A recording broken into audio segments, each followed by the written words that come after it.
Es Radio, La Noche de Cuesta, con Carlos Cuesta.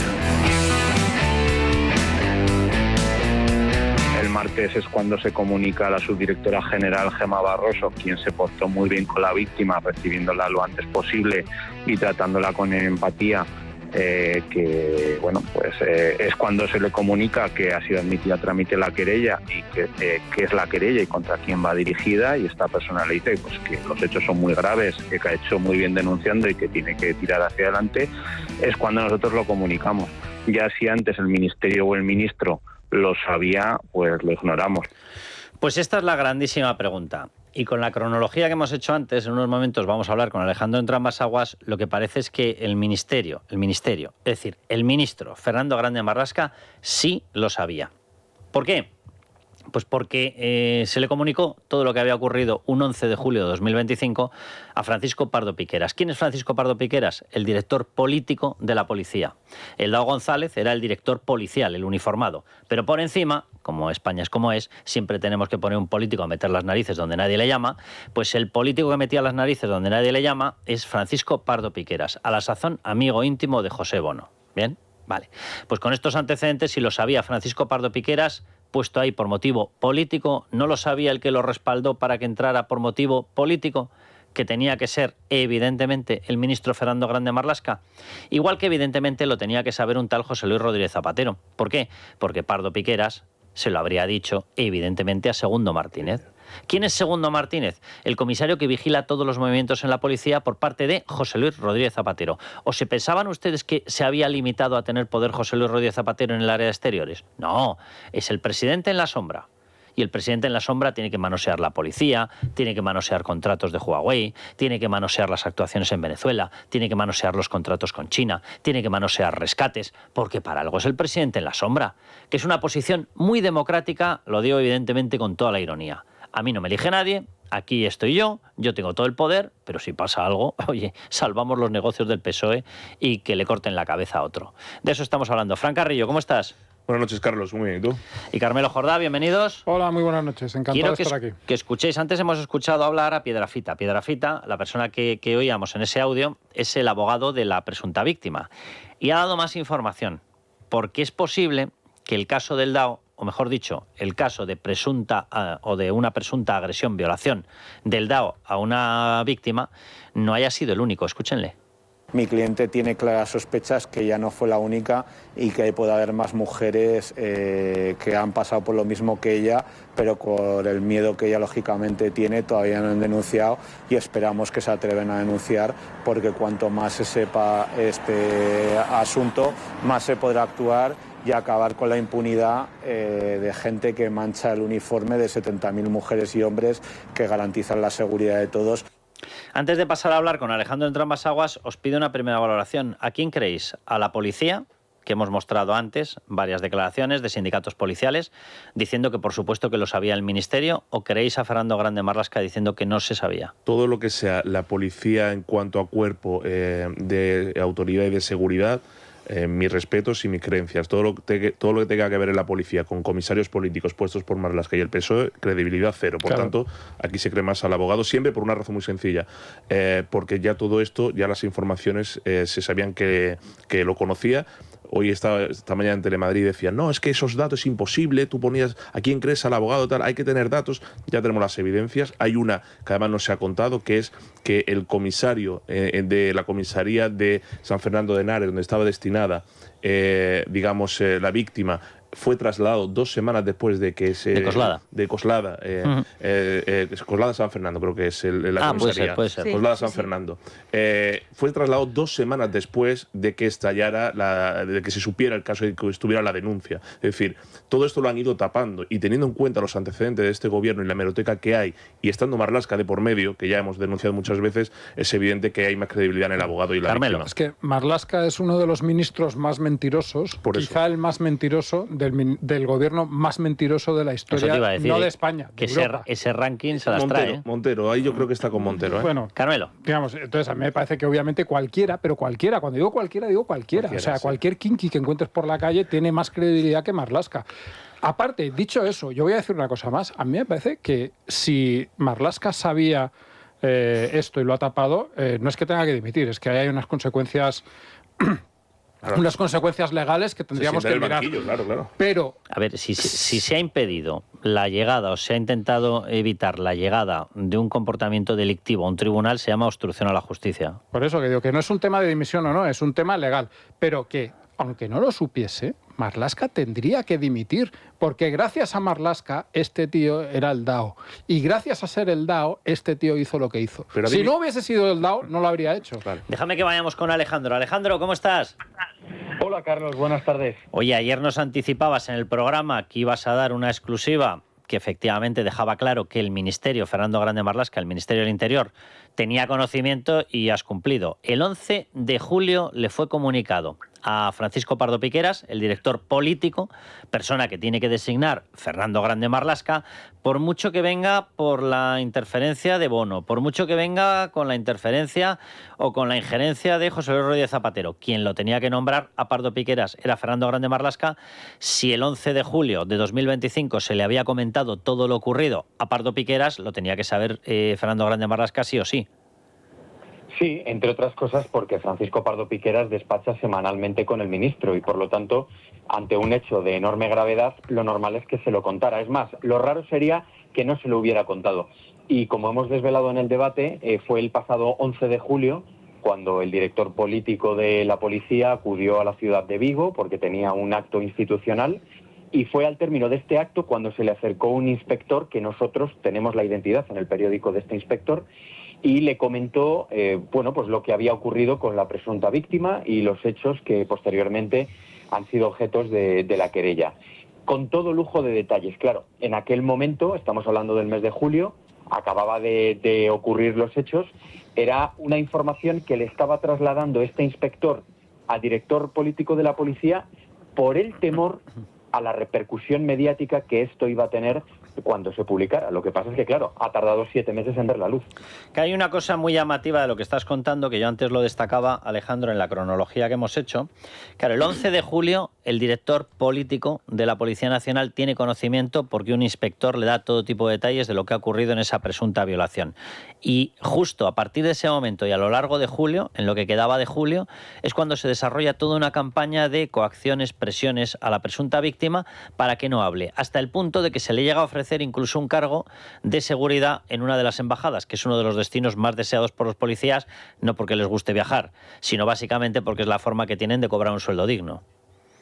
Sí, así es. Y además es que, como muy bien decías, Carlos, coincide todo, porque en el momento en el que se produce esta conversación entre este inspector y el director político de la policía, es cuando tras esa conversación se producen todas esas llamadas, todas esas insistencias para de alguna manera intentar comprar el silencio de la presunta víctima. Pero lo que ocurrió después, cuando Francisco Pardo Piqueras llega a Madrid, hay una reunión 2 días después del viaje en el Ministerio del Interior, en el Ministerio del Interior, no en la sede de la policía, en el Ministerio del Interior, donde participan varios miembros del gabinete del director, se aborda este tema y el comentario, o uno de los comentarios que se hizo en el encuentro, el temor que tenían era que esto saliera antes de verano, porque para ellos, de alguna manera, era un problema, ¿no? Porque les podía fastidiar el verano, como ellos mismos sostuvieron, ¿no?, en ese encuentro. Y esa era el argumento era que les iban a fastidiar las vacaciones. Sí, de hecho nosotros publicamos una frase literal y era: queremos tener un verano tranquilo. Esa es una frase literal que una persona, de la que también conocemos la identidad, pronunció en ese... ¿No dijo alguno de ellos, queremos tener un verano tranquilo, morado y feminista? ¿No? No, eso se lo ahorraron, pero sí que es cierto que, claro, que el ya ex-DAO, una de las banderas que llevaba desde el primer momento en el que tomó posesión, precisamente, era todo lo relacionado con los puntos violeta, la formación esta interna que tuvieron que pasar multitud de agentes, que bueno, que no casaba muy bien, ¿no?, con lo que se tenía que hacer desde la policía, y luego los comportamientos privados del ex-DAO. Alejandro, el encargado de desarrollar toda la campaña para intentar comprar el silencio de la presunta víctima fue otro comisario, asesor del DAO, del ex-DAO ya, del DAO González, de nombre Óscar San Juan. Óscar San Juan, ¿en qué fecha recibe la medalla, la condecoración, medalla plata, que tiene un incremento de sueldo de un 15%? ¿En qué fecha? Pues casualmente también coincidiendo con todo esto, ¿no?, en el momento en el que según los hechos que se relatan en la querella, comenzó a encubrir todo esto. Y en concreto, además, es que fueron 3 meses después. Y como muy bien decías, estamos hablando de una medalla, la medalla de plata, que suponía un incremento del 15% de la nómina. Concretamente, además, se le dio el 12 de octubre, es decir, julio, agosto, septiembre, octubre, noviembre, 4 meses después del aviso que este inspector le hizo al director político de la policía. Es decir, todo cuadra, porque después de que se le diera ese aviso al Ministerio del Interior, por un lado, comenzaron las presiones hacia la presunta víctima para comprar su silencio y, por otro lado, a la persona que presuntamente ejercía esas presiones se le condecoró desde el Ministerio del Interior. Alejandro, un abrazo muy fuerte y enhorabuena y muchísimas gracias. Un abrazo, Carlos, es un placer. Fran. Esto no deja de incidir un poco en la degradación institucional y política en la que ha incurrido el gobierno, en el que no hay un área que no haya podrido desde que está en el poder.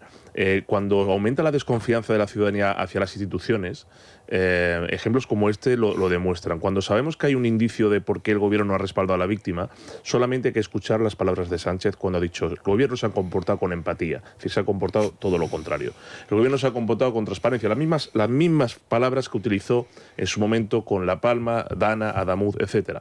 Por cierto, decía antes Carmelo, aunque sea por responsabilidad, debe dimitir. Si no ha dimitido Puente un mes después del atentado por su negligencia política, no va a dimitir Marlaska. Aquí no se va nadie, es una banda criminal, es una organización mafiosa, no se va a ir nadie. Y menos cuando tienen toda la información. Claro, si es que en estos momentos están todos atrapados. Pero es que se evidencia que es un modus operandi. Es decir, el PSOE o la parte masculina que controla el PSOE tienen un problema con la bragueta. Este señor, al igual que Salazar, femenina con la conciencia, ¿eh? No, la parte femenina con la conciencia y tapando los casos. Cuando Salazar, ese señor que iba a ser secretario de organización después de Ábalos y de Cerdán, se subía y se bajaba la bragueta con una frecuencia y una facilidad pasmosa, la persona que se encargó de ir por todo el partido para que no denunciaran otras el caso fue María Jesús Montero. Es decir, fue una mujer la que se encargó de coaccionar a otras mujeres para que no hablaran. Y ahora están haciendo el mismo modus operandi, porque si esto lo hubieran sabido antes y hubieran reaccionado y lo hubieran apartado, entonces habría cierta credibilidad en el gobierno.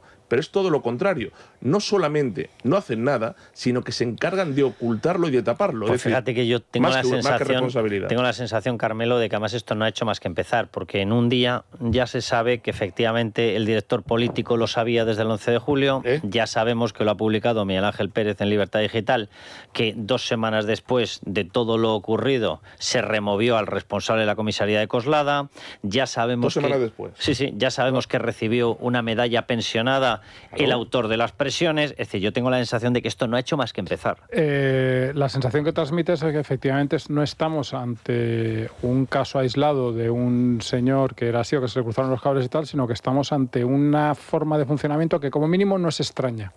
O sea, como mínimo no hace saltar las alarmas. Nadie dice, bueno, pero ¿qué está pasando aquí? Tal. Entonces, eso efectivamente, y hoy lo apuntaba el abogado, veremos si es cierto, porque en estas cosas también es verdad que se dicen muchas cosas y las cosas yo creo que tienen que llegar como ha sido este caso, que es con una denuncia y con un relato coherente.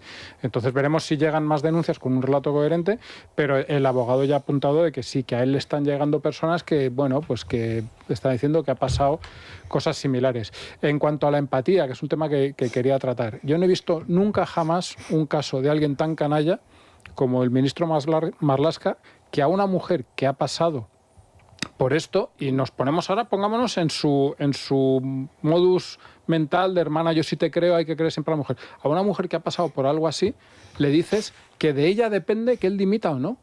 Pero ¿cómo puede ser tan miserable? Y por supuesto el silencio de las feministas asintomáticas. Sí, es que me parece de verdad la frase pues más tremenda de todo este caso. Claro, si ayer el foco estaba en el ya ex-DAO González, que luego vamos a hablar más de lo que ha ocurrido ahí, ¿eh? Mañana llevamos una información en Libertad Digital en la que explicamos el porqué del retraso de la aparición de la destitución / dimisión, que lo llame él como quiera, le han pegado una patada, evidentemente, porque en estos momentos sobraba, pero sobraba controladamente.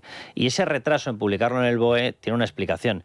Si lo publicabas inmediatamente o decretabas un cese de sus funciones, una eliminación de sus funciones, una suspensión de las funciones, tenías que retirarle la vivienda, tenías que retirarle la escolta, tenías que retirarle el coche.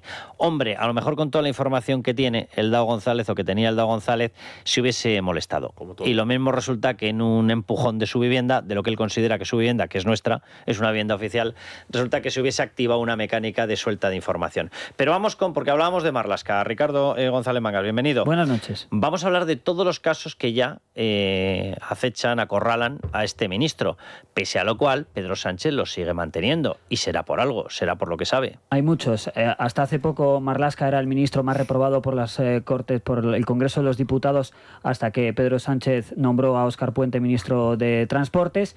Vamos a hacer un poco la lista de los escándalos, empezando por esta última, la destitución del DAO de la Policía Nacional acusado de violar a una subordinada. Pero si vamos al inicio de su mandato, en el año 2018 Marlaska dejó sin fondos reservados a la UCO, de la Guardia Civil, y cesó al coronel jefe de la Unidad Central Operativa de la Guardia Civil, Manuel Sánchez Corbí, después de denunciar precisamente esta falta de fondos reservados.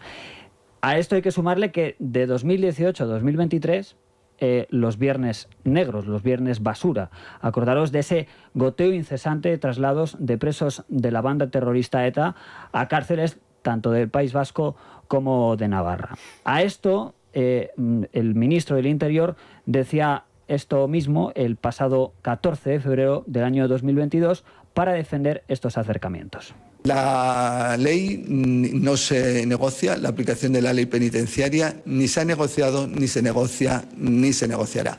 Transparencia, todos los traslados de presos de la organización terrorista ETA que se han desarrollado en los últimos 3 años y medio han sido comunicados a las asociaciones de víctimas desde el primer momento. Algo que no es del todo cierto porque las asociaciones han denunciado que no se les ha informado en tiempo y forma. Luego también vino la posterior cesión de competencias de prisiones al gobierno vasco. Pero hay más.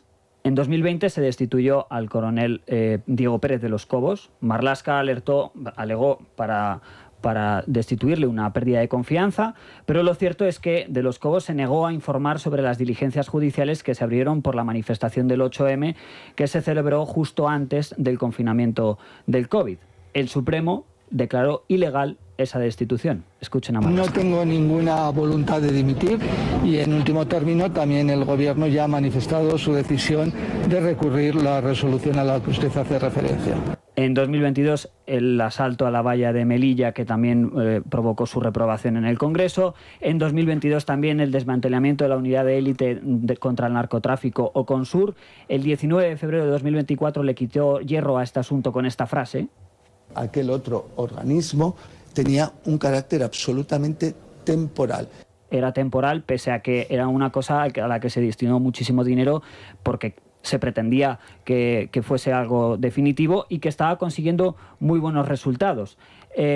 También a esto hay que sumarle la tragedia de Barbate. 2 guardias civiles que murieron arrollados por una narcolancha denunciaron falta de medios. Marlaska rechazó asumir responsabilidades. Hace menos de un mes el ministro dio plantón al Parlamento Europeo, que le había citado para dar explicaciones, y la Comisión de Peticiones del Parlamento Europeo le acusó de ocultar pruebas, porque ocultaron la lancha en la que iban los 2 guardias civiles cuando fue una comisión de diputados a investigar. También está el bulo de Paiporta, en el que se decía que había ultras es verdad que mandaron hasta una unidad de élite a perseguir fachas. Y Dios la Guardia bendito. Civil descartó la tesis tanto de Pedro Sánchez como del Ministerio del Interior, que no había ultras, pero es que hay más. La compra de balas a Israel, el bulo del culo, ocultó también Marlaska el viaje de Elsie a Barajas, no se investigó la fuga de Puigdemont y coló a los separatistas y a los proetarras en la Comisión de Pues se preguntarán ustedes, ¿con todo esto lo respalda? No, por todo esto lo respalda Sánchez. A publicidad y seguimos con esto. Si el ministro de Interior no conoce con quién se rodea, de quién se rodea y qué hacen los que se rodean desde hace meses, es un verdadero incompetente. En el sumario y en el juzgado se acreditará, porque hace falta pruebas evidentemente, cualquier otra conducta. Pero la responsabilidad política del ministro de Interior es incompatible con seguir en el cargo. El ministro de Interior debería de haber dimitido ya ayer y el presidente del gobierno, si no dimite, debería haberle cesado ayer. Totalmente de acuerdo, y más después de saber que quédense con esta fecha, desde el 11 de julio tenía conocimiento el principal cargo político de Marlaska en la policía, Pardo Piqueras, tenía conocimiento de los hechos de la presunta violación. ¿Y qué ocurrió a partir de ahí? Pues ocurrió, ya lo creo que sí ocurrieron muchas cosas, ocurrieron presiones y ocurrieron coacciones a la presunta víctima para que nunca jamás llegara con su denuncia o con su querella a la justicia. ¿Qué ha hecho esta presunta víctima? Pues lo contrario de lo que se ha hecho dentro del PSOE, bendito sea Dios, que ha sido llevarlo a la justicia, que es el sitio donde tienen que estar este tipo de denuncias, para que si son ciertas, se castigue al culpable. Y si no son ciertas, claro, se aparque la persecución de alguien que no es culpable. Bueno, para eso está la justicia. Sandra, vamos con el Cal Plus. Venga, Cal Plus de Mundo Natural, que ya lo saben, es un complemento rico en aminoácidos y con vitaminas B3 y B6 que contribuyen al buen funcionamiento del sistema nervioso. Ya sabes, Cal Plus de Mundo Natural, y gánale la batalla al estrés. Consulta a tu farmacéutico, dietista en Parafarmacias del Corte Inglés y en parafarmaciamundonatural.es. Mundo Natural. Bueno, pues vamos con Naya Pertusa y los miembros del Club Libertad Digital. Gente maravillosa a los que tenemos que mimar. Buenas noches, Carlos. Tenemos hoy otra petición de una socia y mamá reciente, Leo. Hola, buenas noches. Quiero felicitar a mi suegra Isabel Pérez Barrios por estar de cumpleaños el jueves 19 de febrero y por favor también decirle que enhorabuena por ser abuela de Samuel Ramírez Flores. Gracias y buenas noches, Shamiri Flores, de Alcalá de Henares. Pues lo primero, dar la bienvenida a Samuel, enhorabuena a toda la familia, me consta que nos estarán escuchando todos juntos y por supuesto, Isabel, muchísimas felicidades de tus hijos, tu nieto y de todo el equipo de radio. Isabel es muy coqueta, así que no diremos la edad, Carlos, pero no me voy sin recordar el teléfono del club, que es 91-409-4002 y el correo electrónico club@libertaddigital.com. Bueno, pues feliz cumpleaños, ¿vale? Para Isabel. Su nieto Samuel, igual, no sabemos si cumple o no cumple, da lo mismo, le felicitamos exactamente igual, y a la nuera, a Samiri, por supuesto. Un abrazo enorme a todos ellos y que un gustazo teneros a todos, tengáis la edad que tengáis, seguro que estáis rondando todos, bueno, el nieto no, pero el resto seguro que están rondando los 20 y pico años. Seguro, totalmente seguro. Convencidos. Pero cumplan los que cumplan, felicidades y un cariñoso abrazo y muchas un abrazo gracias por enorme escucharnos. Y un placer teneros como miembros del Club Libertad Digital. Bueno, vamos a seguir con lo que está ocurriendo porque hay otra información muy importante con respecto al tema del DAO.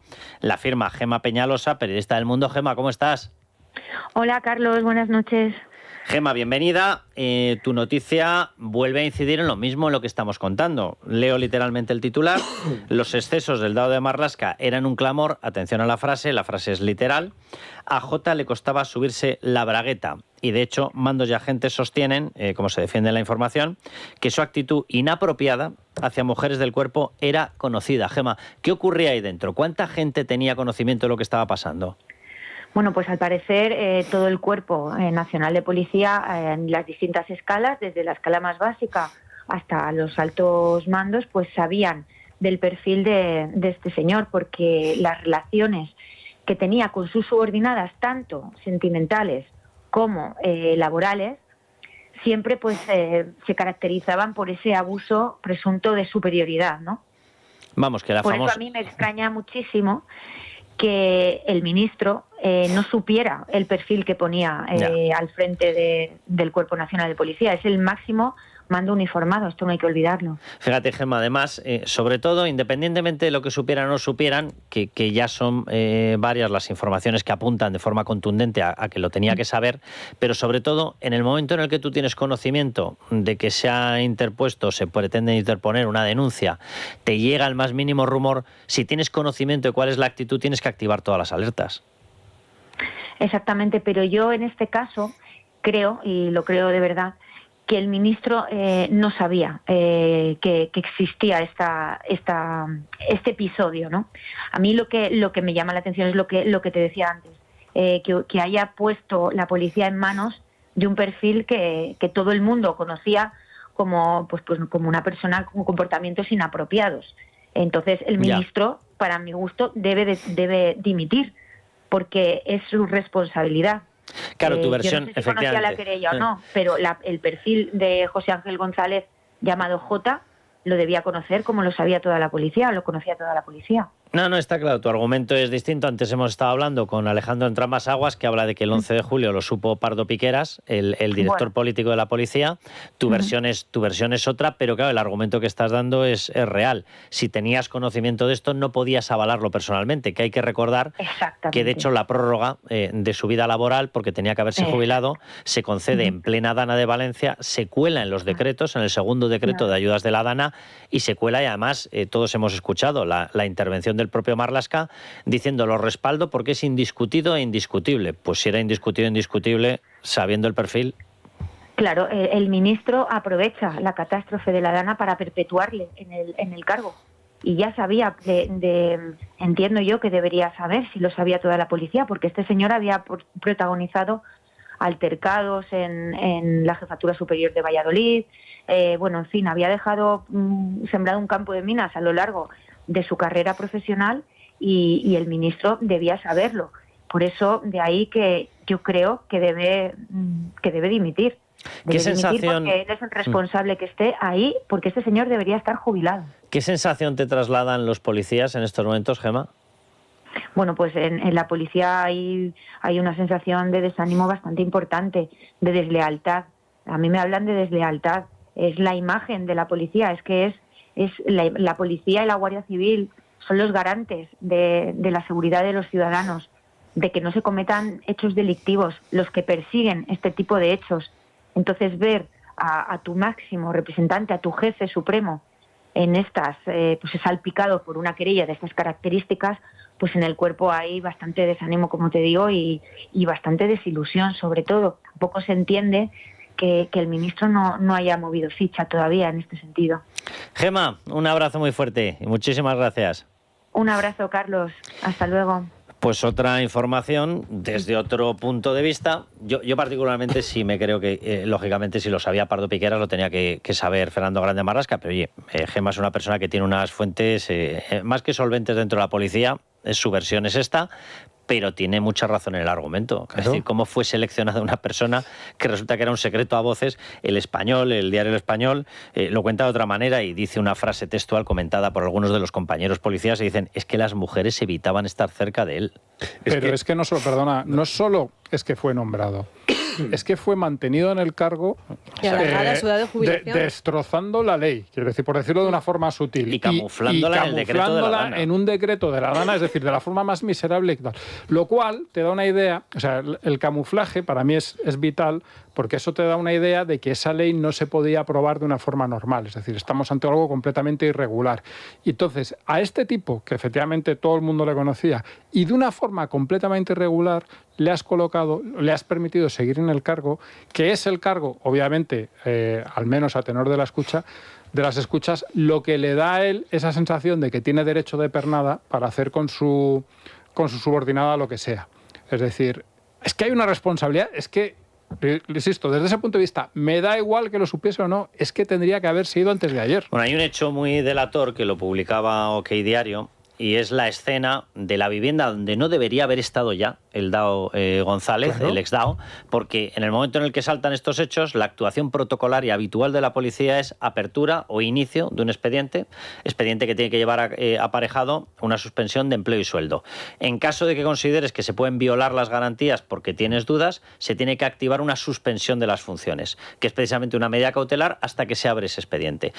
Sea lo que fuere, se tendría que haber activado en el mismo momento en el que conocimos todos la querella, el 17 de febrero por la tarde. ¿Se activó? Falso, no se activó. ¿Por qué no se activó? Porque de esa manera se le permitía mantener la escolta, todos los privilegios del cargo. La escolta, por cierto, la pistola, que es un pequeño detalle, pero suele tener importancia, el coche oficial y la vivienda. Bien, pues esa noche, ¿quiénes van a arroparle? Porque fueron a arroparle. Es que esto es tremendo. Claro, va la mujer del comisario ya retirado, que no debería pintar nada en la policía y que lo pinta todo porque resulta que es el comisario de referencia de José Luis Rodríguez Zapatero e influye absolutamente en todo, incluido en las cribas en la policía, para quitar a los que consideran no leales, que no es no leales a la ley, no, es no leales a su santidad. Bien, allá que se planta la mujer de Segundo Martínez. Dice, ¿pero esto qué es? ¿Un clan familiar? La mujer, porque como hace la mujer funciones, como la mujer de de Coldo. embajadora. No, a lo mejor pensaban, como Patricia a Uri. lo mejor pensaban que cantaba mucho que fuera Segundo Martínez, Claro. pero que creían que no nos íbamos a enterar, no sé. Y los dos lugartenientes, precisamente de Pardo Piqueras, el mismo del que publica Alejandro Entrambas-Aguas, que lo sabía desde el 11 de julio. Y se plantan allí en el piso donde no debería haber estado nadie, se plantan en el piso ¿a qué? ¿A consolarle? Claro, pero cuando aquí nos dicen que... O a garantizar el silencio. Cuando dicen que hiperbolizamos mucho cuando llamamos organización mafiosa y comportamiento criminal, es que... ¿Quién dice que hiperbolizamos mucho? A mí me dicen cuando voy a muchos sitios... Tú es que andas con gente un poco extraña, no, con demasiados siniestros.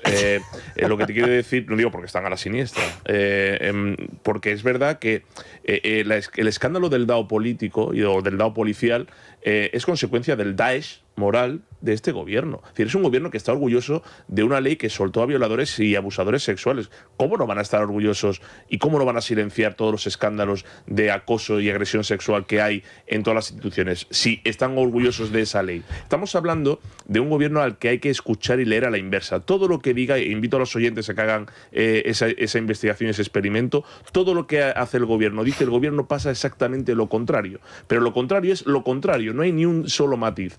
Esto es algo que está ya en el debe de Marlaska. Marlaska fue el señor que en el orgullo del año 2019 dio órdenes a la policía para no proteger a los diputados de Ciudadanos cuando fueron... Las manifestaciones del orgullo. Hombre, claro, es que estaba yo allí. Sí, sí. No, que te digo que has dicho en el orgullo... No, manifestaciones del orgullo 2019, los diputados de Ciudadanos, yo en su momento era diputado, tuvimos que salir corriendo y la policía nos llegó a decir, tenemos órdenes de no protegeros. Bueno, es que acuérdate, acuérdate que después salió un informe fake, lo digo con esta alegría, con esta tranquilidad, claro. Porque es que el informe tenía unas erratas, carecía del número de identificación del policía. Esa fue la primera, pero es que nos acordamos ahora, reciente, el escándalo con lo de Nacho Cano. Pero es que sabemos también el dispositivo que creó para la Vuelta Ciclista a España, protegiendo a los proetarras y no protegiendo a los ciudadanos libres. Y a los pero policías. Es que el dispositivo con Begoña cuando fue a Plaza Castilla, es decir, es que lo de Marlaska no es una ni otra, no es un ministro del Interior, es un sicario político. Fulminó a Sánchez Corbilla Pérez de los Cobos porque eran garantía en la Guardia Civil de investigaciones independientes. Luego se ha encontrado con que los siguientes han mantenido las investigaciones. Es en qué tipo de países un fiscal general del Estado está ya condenado e inhabilitado y el jefe de la policía está apartado por presunta acoso y agresión sexual. ¿En qué país esas dos instituciones se han degradado hasta qué punto? En países no democráticos. Eso es España hoy. En uno en el que los dos principales líderes reales del partido por debajo de Sánchez han pasado o están en la prisión. ¿Y en qué tipo de países? Cuando lo consideras una república cocotera en el que tú es tu cortijo y mandas. Es que no van a dimitir, lo digo con eso termino, Carmelo. Porque esa tendencia de Feijóo, que me gusta, hoy ha estado bien, pero debería haber dimitido, que Sánchez dimita, porque es el caso Sánchez. Repito, esto no es el caso DAO, caso Sánchez de nuevo, caso PSOE. Que dimita. Yo insisto, y sé que me voy a quedar solo en esto, moción de censura. ¿Tú quieres dar moción de censura? Aunque la pierdas. No me saltes 13 pantallas, que estamos con el DAO. No me saltes 300 pantallas de golpe. Moción de censura. Yo creo que mucha gente en España a estas alturas estará sorprendida de ver no solo que sean corruptos y tal, sino el tipo de corrupción que hay y el tipo de comportamiento, humano que tenemos, ¿no? Es decir, pues eso, Ábalos, Koldo, el DAO, Salazar, es decir, este tipo de cosas. Y claro, y la gente se dice, oye, ¿cómo puede ser que haya tantos? Pues mira quién los nombra. Si es que el problema es que la altura moral de este gobierno es esa. Es decir, ese es el entorno en el que se está moviendo. Es que el presidente del gobierno viene de una familia que se dedicaba a regentar prostíbulos. No se me ha olvidado. Con una denuncia de que había menores. Es que efectivamente, es que ese es el ambiente en el que se ha criado este gobierno, por así decirlo, en el que se ha criado políticamente, en el que ha nacido a la vida política. Y además, en el caso concreto del presidente, parece ser que efectivamente, gracias a eso, no a pesar de, sino gracias a... Entonces, claro, ¿cómo van a ser la gente que nombra a esta gente? Pues son como ellos. Claro. Son gente sin ningún tipo de moralidad. Es importante, pero el otro día lo dije en la trinchera, lo de los prostíbulos es el caso Epstein del gobierno, que eso se habla poco, pero es que estamos hablando, y yo cada día tengo más información, ahí hubo prostitución de menores. Bueno, es el caso. Hemos tenido a Paco de Salazar denunciándolo y diciendo que él vio prostitución de menores. Pero lo que te quiero decir que el gobierno tiene un caso Epstein aquí. Y hay que decirlo. Sandra, vamos con... Porque claro, una cosa es lo que hacen, otra cosa es cómo los nombras, otra cosa es cómo coaccionan y otra cosa es cómo lo tapan. Y esto ya se ha convertido en una dinámica y en una mecánica... Y que para mí esto es lo más grave. Perfectamente estudiada es lo más grave, dentro del Partido Socialista, que lo hablábamos en el momento en el que empezaron a saltar las denuncias sobre Paco Salazar, que yo los dije desde el primer momento. Yo no pienso quitarle la presunción de inocencia a nadie, y lo repito, y menos con la ley del sí es sí, que ha sido fabricada para que se puedan utilizar determinadas denuncias para acosar a hombres. Entonces, cautelas todas, pero cautelas todas hasta que diferenciamos los comportamientos. Una cosa son las denuncias y otra cosa es el comportamiento de las organizaciones. Claro. Y el Partido Socialista se ha especializado en intentar impedir que lleguen a la justicia este tipo de denuncias. Bueno, el caso de Paco Salazar es probablemente pues el más paradigmático, ¿no?, de lo que ha hecho y sigue haciendo el Partido Socialista. Recordaréis que el caso estalló el 9 de diciembre. El diario.es publicó las denuncias contra Paco Salazar. En aquel momento era adjunto a la Secretaría de Organización del PSOE y además había frases como esta: se subía la bragueta en tu cara, escenificaba felaciones y pedía vernos el escote. El escándalo salta, como digo, en diciembre, pero es que ese día descubrimos que las denuncias se habían interpuesto en el mes de julio a través del canal antiacoso del Partido Socialista, un canal interno, es decir, que Ferraz lo había estado tapando durante 5 meses. Y no solo eso, sino es que recordaréis que las denuncias llegaron a desaparecer durante unos días incluso de ese canal antiacoso del Partido Socialista. No, lo peor es que dijeron, no, ha sido un fallo informático, las ha borrado, y cuando salió la noticia publicada, reaparecieron. Dice, anda, al tercer día resucitaron. Sí, de entre los muertos. En fin, después, aparte del de Paco Salazar, que obviamente era el caso que más ha copado las portadas de todos los periódicos, no sé si os acordáis de lo que sucedió en Torremolinos. Allí, la Comisión Antiacoso del Partido Socialista ignoró no una, sino 2 veces la petición de amparo de una militante que denunció haber sido víctima de acoso sexual por parte del secretario general de la agrupación socialista de esa localidad, de Torremolinos. Una en junio y otra en octubre, hasta que en noviembre, y temiendo, y así lo dijo ella, por su integridad física ante el pasotismo del Partido Socialista, decidió ir a la Fiscalía. Y luego también está el caso de José Tomé, presidente de la Diputación de Lugo, alcalde de Monforte de Lemos. Salieron varias mujeres denunciando tocamientos, mensajes obscenos y también ofertas de empleo o mejoras laborales a cambio de sexo. A una de ellas le dice que si quiere sacar una plaza en una oposición, que entonces tiene que acostarse con él porque no le valía de nada estudiar si ella no quería que aprobase. ¿Qué dijo entonces, y esto es muy significativo, Gómez Besteiro, líder de los socialistas gallegos? Yo no recibí ningún tipo de denuncia. Lo demás pues forma parte un poco de la especulación en la que yo lógicamente no voy a entrar. Pero en todo caso, bueno, pues si eso llega, ya saben lo que vamos a hacer nosotros, ¿no? Aplicar con total rigor nuestro protocolo y, por supuesto, ser fieles a nuestros valores feministas que defendemos siempre y en todo lugar. Bueno, pues vamos por partes. Soy feminista porque soy socialista. En primer lugar, la madre de una de las víctimas al día siguiente le dejó en evidencia. Y le escribí diciéndole que necesitaba hablar urgentemente con él. Y me llamó a la noche y me dijo que estaba en Bruselas y que quedábamos el día 7. Y efectivamente quedamos el 7, hablamos, se lo conté tal cual os lo estoy diciendo a vosotros, y él me dijo que no podía hacer nada. Era la exclusiva que conseguía en aquellos días Código 10, la madre de esta víctima, diciendo que efectivamente ella misma había hablado personalmente con Gómez Besteiro y que por tanto era imposible que no lo supiera. Pero es que además decía el líder de los socialistas gallegos, vamos a actuar con contundencia, en cuanto se ha sabido actuamos con contundencia. ¿Qué contundencia? Este señor dejó de ser presidente de la Diputación de Lugo, dejó de ser alcalde de Monforte de Lemos, pero no dejó de ser alcalde, dejó de ser alcalde del Partido Socialista. Claro, pasó a ser alcalde no adscrito. ¿Y qué hizo el Partido Socialista? Oiga, como había dejado de ser presidente de la Diputación de Lugo, ya no tenía ese sueldo, vamos a ponerle dedicación exclusiva como alcalde y le vamos a poner un sueldo de alcalde. Lo aprobó el Partido Socialista y además con subida de sueldo incluida. Es que dentro de las fases que ha cambio, Carlos, actuó sabiamente el Partido Socialista dentro de la maldad porque le exigió a cambio y tú votas a favor de que nosotros mantengamos la presidencia de la Diputación de Lugo, con lo cual los apaños quedó todo atado y bien atado. Es que dentro de las fases que habéis comentado antes, que la última era la de tapar el caso, hay una ulterior, que es la de promoción del presunto culpable del caso que se denuncia. Hay que recordar que cuando estallan las primeras informaciones sobre Ábalos, Sánchez le mete en las listas en las elecciones de 2023 en Valencia. Es decir, conociendo ya todo lo que conocía, le promociona y le promueve y sigue ahí. Cuando se conoce todo el caso Salazar, Salazar ha estado en la campaña de alegría en las elecciones de Aragón. Ha facturado y no ha pasado nada. Es decir, sigue estando en el partido con un nivel, digamos, de responsabilidad y de cercanía, con los principales responsables muy altos. No solamente lo tapan, sino que siguen promocionando a esos responsables, porque es la forma que tiene el partido de reírse de la ciudadanía, o la forma que tiene el gobierno de reírse de la ciudadanía. Esa altura moral es evidente que está por los suelos, está por el subsuelo, está por las alcantarillas. Pero hay una parte importante de responsabilidad ciudadana en todo esto, porque ya no es solamente que haya miembros del Partido Socialista que por miedo o por indicaciones o por coacciones o simplemente porque le va el sueldo en ello, callen. Es que hay que recordar que ya en su momento, cuando aparecieron las informaciones, ¿os acordáis de un tal Tito Berni? ¿No? Que esto, dentro del paleolítico, digamos, del acoso y el abuso sexual, todo esto empieza con Tito Berni. Ya aparecían las primeras informaciones entonces diciendo: esta práctica es normal en los diputados del Grupo Socialista en el Congreso. Y entonces se cayó y se ocultó. Y muchas, a mí me comentaban, dentro del Congreso, gente que asesoraba, ya no, al Partido Socialista, es: si denuncian, se quedan sin comer. Y eso pasa en todos los partidos, porque como con la corrupción, mira, pues eso puede ser personal. Hay una cosa, Fran, que es muy llamativa. El Tito Berni operaba en Canarias. Vale, muy bien.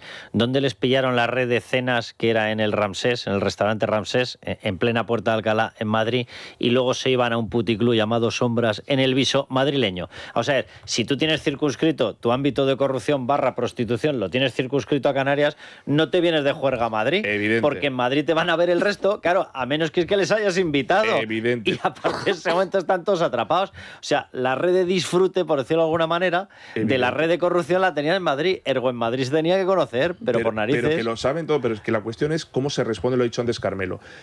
Al igual que la corrupción, y este paralelismo es importante, tú puedes corromperte individualmente, pero cómo reaccionas a nivel de partido y de institución respecto a un caso de corrupción, de violación o de acoso. Ahí está la clave. El PSOE no solo reacciona, sino que promociona. Te digo más, ¿cómo fue la escena famosa del parador de Teruel?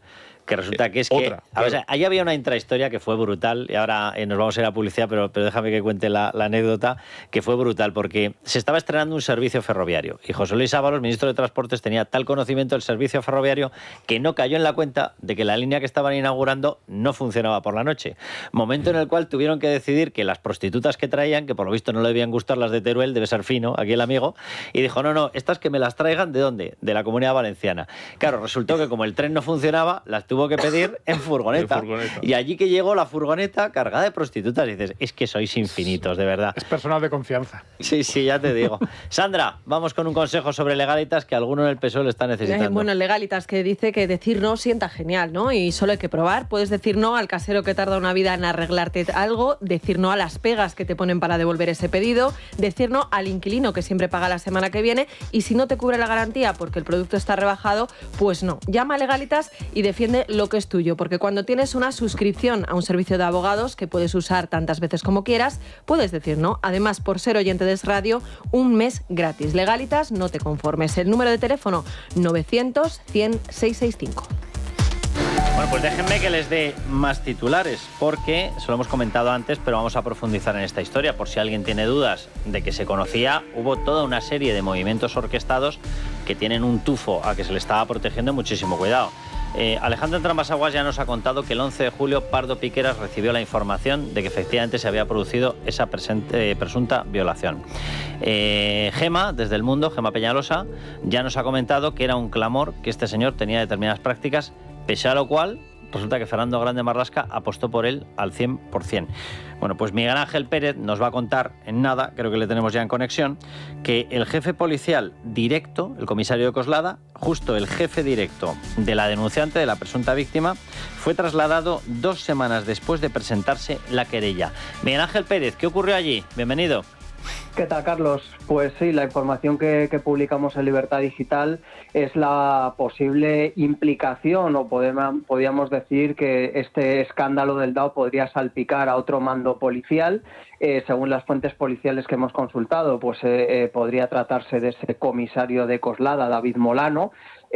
Cuando nos llega esa información de que podría de alguna forma salpicarle este asunto por el hecho de que justo cuando tienen lugar los hechos, el día que tienen tienen lugar los hechos, la presunta agresión sexual a la denunciante, pues da la casualidad que trabajaba en esa comisaría de Coslada. Y hay que recordar que cuando le llama el DAO a la presunta víctima, ella acaba pues reuniéndose con él, acudiendo con un coche camuflado de la comisaría de Coslada. Ahí nos da una pista de por dónde podrían ir los tiros, porque hay muchas preguntas que hacer. Por ejemplo, ¿quién le dio la autorización a esa policía que estaba de servicio para irse a reunirse con el DAO? Y en segundo lugar, para utilizar un coche camuflado que tendría que ser utilizado para cuestiones operativas y que fue para reunirse con el DAO. La información que nos llega es que, coincidiendo precisamente pues con esas sospechas, pues 2 semanas después de que la denunciante presentara la querella, recordamos que fue el 9 de enero cuando la presentó, pues casualmente 2 semanas después este comisario de Coslada es destinado a la comisaría de San Blas, y esto es una información que nos ha llegado por diversas fuentes policiales que nos lo han confirmado así, no por el Ministerio del Interior ni por la policía, que desde luego pues no están colaborando a la hora de confirmar un dato tan elemental como si un comisario pues ha sido destinado de una comisaría a otra, ¿no? Pues nos hemos encontrado con esas dificultades de comunicación. Claro, fíjate que yo tenía dudas al principio, porque digo, claro, lo puedes remover por 2 cuestiones. Uno, porque le esté dando protección a la víctima y te moleste y no sea conveniente. Claro, 2, lo que tú estás indicando, ¿no? La posibilidad de que él tuviera conocimiento y pusiera todos los medios para que el DAO, el ya ex DAO González, pudiera maniobrar, pudiera enviar el coche, pudiera tener a la persona que quería en la cocina de su casa cuando él quería, claro. Sí, efectivamente, yo creo que esto hay que aclararlo, ¿no? Dijo el ministro del Interior, Fernando Grande Marlaska, que había abierto una información reservada en la policía. Pues yo creo que aquí todavía nos quedan muchas incógnitas, entre ellas, pues qué papel tuvo el comisario de Coslada, jefe directo, como decimos, de la presunta denunciante, de la presunta víctima, justo el día, en la noche en la cual pues ocurren todos estos hechos, y su jefe directo era este comisario de Coslada, y desde luego yo creo que por lo menos tendría que ser citado, ¿no?, como testigo por el juez para que dé su testimonio, y luego pues también intentar esclarecer por qué apenas 1 año y 1 año y 1 mes, 1 año y 2 meses después de que fuera destinado a la comisaría de Coslada, pues sorpresivamente pues es destinado de repente a la comisaría de San Blas 2 semanas después de que se presentara la querella por parte de esta agente. ¿Qué información judicial te llega sobre este caso? Que va a ser un caso rápido, que van a empezar a citar a toda la gente que está saliendo ahora en las informaciones.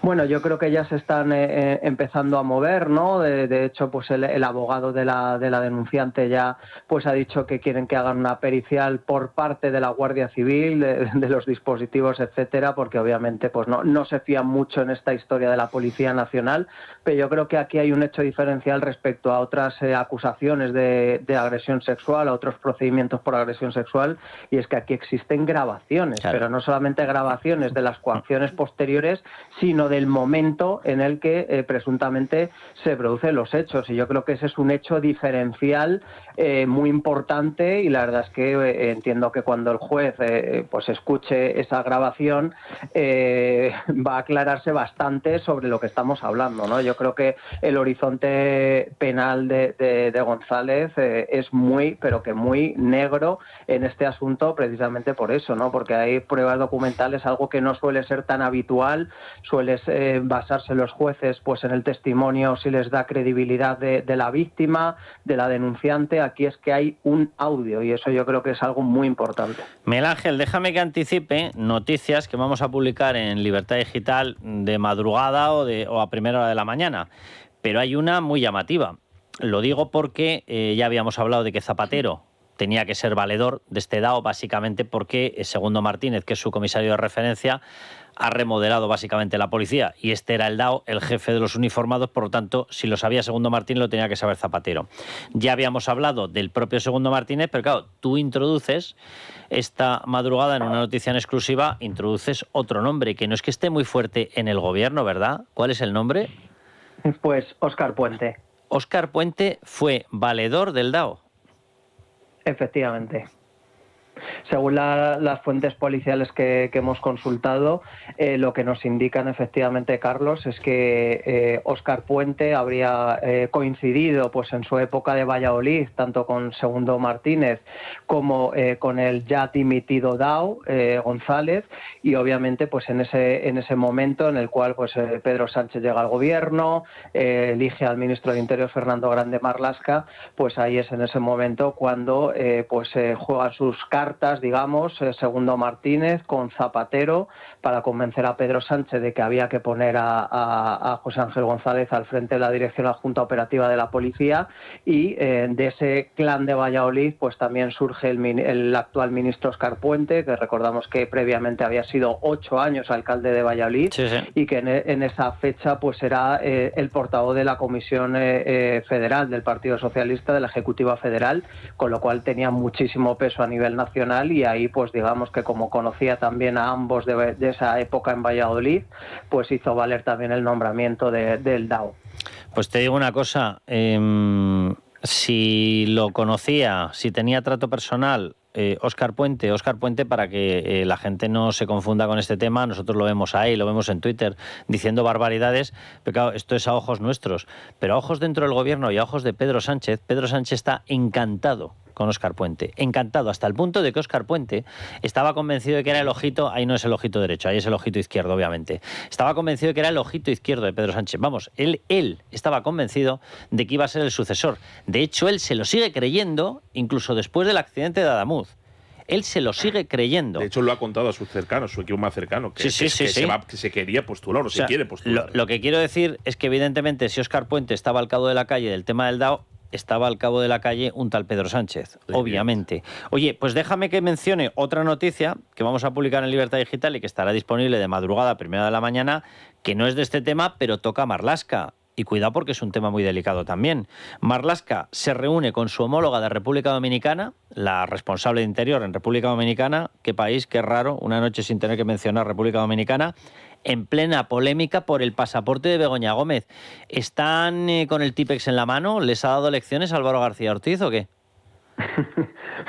La verdad es que esta información, que ha pasado muy desapercibida, ese encuentro que además se anunció al propio Ministerio del Interior, ¿no? A través de las redes sociales y de la agenda, es una cuestión en este momento muy sospechosa y que ha pasado completamente desapercibida, porque en un momento en el que precisamente está el escándalo de Begoña Gómez porque se niega a entregar el pasaporte al juez Peinado, que quiere averiguar sus viajes a República Dominicana, etcétera, cuando se habla de toda la presunta corrupción socialista que está radicada precisamente en la República Dominicana, oye, qué casualidad que en todo este contexto, en este momento, pues aparezca la ministra del Interior de la República Dominicana y se reuniera pues a principios de febrero. Estamos hablando de hace menos de 2 semanas con el ministro del Interior, Fernando Grande Marlaska, en la sede del Ministerio aquí en Madrid. Desde luego es un encuentro cuanto menos sospechoso. No, ya te digo que sí es sospechoso. O sea, todo lo que rodea a Begoña Gómez, todo lo que rodea a Marlaska, y ya ni te cuento si metemos el elemento República Dominicana,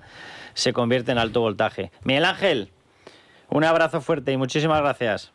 Un abrazo, Carlos. Buenas noches. ¿Qué os parece? Dominicana es donde tiene la nacionalidad el tal JB, ¿no? José Bono, sí. Vale, sí. Y algún otro, ¿eh? Y algún otro. A mí me parece inquietante la figura de Segundo Martínez, el jefe de seguridad de Zapatero. Es porque, señor, que aparte de... Inquietante, es una forma sutil de decirlo, ¿eh? Pues no, me parece la figura más inquietante, porque parece que está ahí, ahora está ahí en Huawei. ¿Cómo que parece? Está en todas partes. Digo que parece que está ahí porque que la gente no lo conoce, es decir, no es un Óscar Puente, no es un Marlaska. No descartes que esté ahí. Como esto es la radio, explico, estoy mirando al móvil. Vale. De Fran Carrillo. Un saludo al señor Segundo Martínez. Alguien que ha intervenido en que Huawei tenga el control del sistema Sitel de escuchas de la policía, claro. Efectivamente, salta al calificativo de tenebroso. Pues aparte de que está ahora mismo medrando y cobrando bien en Huawei, fue un señor que ha tapado escándalos del DAO y de otros. Esa figura me parece demasiado inquietante porque estamos hablando de un nivel de cloaca superior a nuestro entendimiento. Y eso, claro, vincula al primer responsable de todo. Tú lo has dicho antes. Si lo sabía Puente, que por cierto, si tenía alguna esperanza en presentarse, ya Sánchez el otro día se la descartó, porque ha dicho que se va a volver a presentar. Y otra cosa, Sánchez se quiere presentar por una razón que ya ha comentado íntimamente. ¿Os acordáis cuando le dijo a Maxim Huerta aquello de cómo le recordará la historia? Pues lo que está diciendo internamente es que se quiere presentar porque quiere ser el presidente que gobierne España 100 años después de la conmemoración de la República. O sea, eso internamente lo está diciendo Pedro Sánchez. Lo digo porque Puente igual tiene ilusiones, pero que sea a partir de 2031, en caso de que nos quitemos a este señor. O de 2131, porque con Sánchez... Sí, ya sabemos que... Luego seguro que hay otra efeméride que... Esto ya no sé, bueno, eso habrá que rebautizar. Es capaz de clonarse con tal de seguir ahí. Bueno, pero en este caso pues seguirá libertad digital o longevidad digital. Pero la cuestión de esto es, Puente todo esto lo sabía Sánchez. Hay una estrategia que el PSOE va a empezar a articular desde hoy y no han emitido declaraciones. Primero, vincular al DAO con el Partido Popular, que le premió en su momento, le condecoró en su momento. Segundo, esto no tiene nada que ver con el gobierno porque ha actuado con celeridad. De hecho, él ya se ha puesto en contacto con la víctima, le ha ofrecido protección y, por supuesto, empatía también. Y el DAO era un tío que pasaba por allí por todo eso con el argumentario convenientemente repartido. Tercero, no es un caso que vincula al gobierno. Sánchez desconocía esto y Marlaska ha actuado con celeridad. Y van a volver a convertirlo en un compartimento estanco, porque al igual que ha pasado con el resto de casos, desde Koldo, Ábalos, Cerdá, tal, ninguno parece que vincula a Sánchez cuando todos terminan en él. Entonces, al final, no deja de ser un caso de corrupción sea moral, sea económica, porque si os dais cuenta, un día hablamos de delitos económicos, corrupción económica, otro día es de delitos políticos, otros de negligencia y otros de moral. Es lo mismo. Detrás está siempre la misma persona. Ayer mencionábamos una persona que es la secretaria de Estado de Seguridad en estos momentos en medio de todo este follón. Por debajo del ministro, de Fernando Grande Marlaska, hay una persona que tiene el contacto más directísimo con los policías, ya sean cargos políticos como Pardo Piqueras, ya se llame el DAO González. Es Aína Calvo. Aína Calvo es la actual secretaria de Estado de Seguridad. Pero no ha sido siempre secretaria de Estado de Seguridad. ¿De dónde venía? Pues de ser la secretaria de Estado de Ana Redondo en Igualdad. Está pasando, totalmente disimulada y camuflada. Digo yo que algún interés debería tener esta persona precisamente en perseguir las cuestiones de violencia machista, ¿no? Digo yo, viniendo de donde venía. Bueno, de momento está pasando totalmente de soslayo. Pero mientras ocurren algunas cosas y nos está escuchando ya Nuria González. Nuria, bienvenida. ¿Qué tal? Buenas noches. Nuria, nada, un placer, abogada y presidenta de la Asociación Feminista La Escola. Claro, ocurren algunas cosas que demuestran que algunos se han debido llevar los desastres debajo del brazo. Lo digo porque, claro, la famosa historia, que la recordará todo el mundo, de las pulseras antimaltratadores que fallaban, que si habían sido compradas y los mismos modelos aparecían en AliExpress, una chapuza sideral por ahorrarse o por no ahorrarse, o por dárselo el típico contrato a un primo, no sabemos muy bien por qué. La cuestión es que aquello daba vergüenza ajena. Bueno, pues resulta que el gran argumento del Ministerio de Igualdad de Ana Redondo, donde estuvo, repito, como secretaria de Estado, Aína Calvo, ahora secretaria de Estado de Seguridad, fue decir que ellos no tenían ni idea de lo que pasaba. Bueno, no tenían ni idea, Nuria, de lo que pasaba. La Razón está publicando que las pulseras antimaltrato sí fallaban y sí se conocía que fallaban porque Igualdad recibió 54 avisos entre 2024 y 2025, pese a lo cual la ministra mintió y lo negó, Nuria. Bueno, sin ir más lejos, una de las mujeres asesinadas estos últimos días, hemos tenido 4 feminicidios en esta semana, la mujer de Ibiza concretamente, sus hijos, los que estaban alrededor de ella, decían que la pulsera no sonó, que nadie la avisó. Entonces, no es que haya números, es que ya las familiares de las víctimas lo están explicando, ¿no?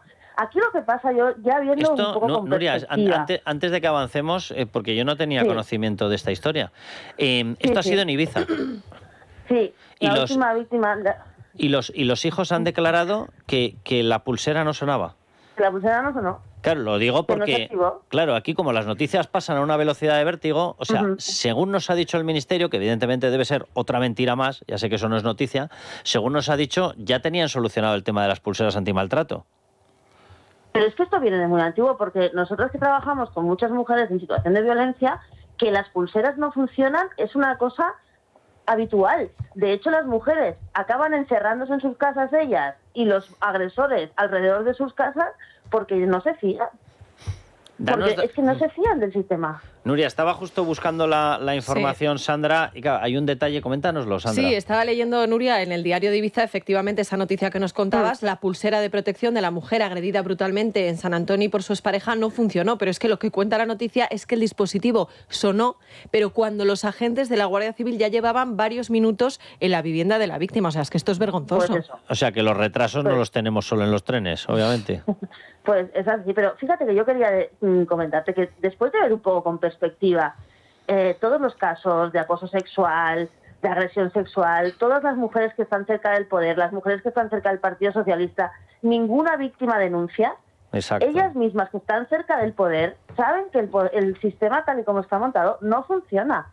Hasta la policía sabía que el sistema no iba a funcionarle, que no la iban a proteger. Ahora, es muy duro eso, es un Estado de Derecho como en el que estamos, que tú como ciudadana no tengas garantizada tu seguridad más básica.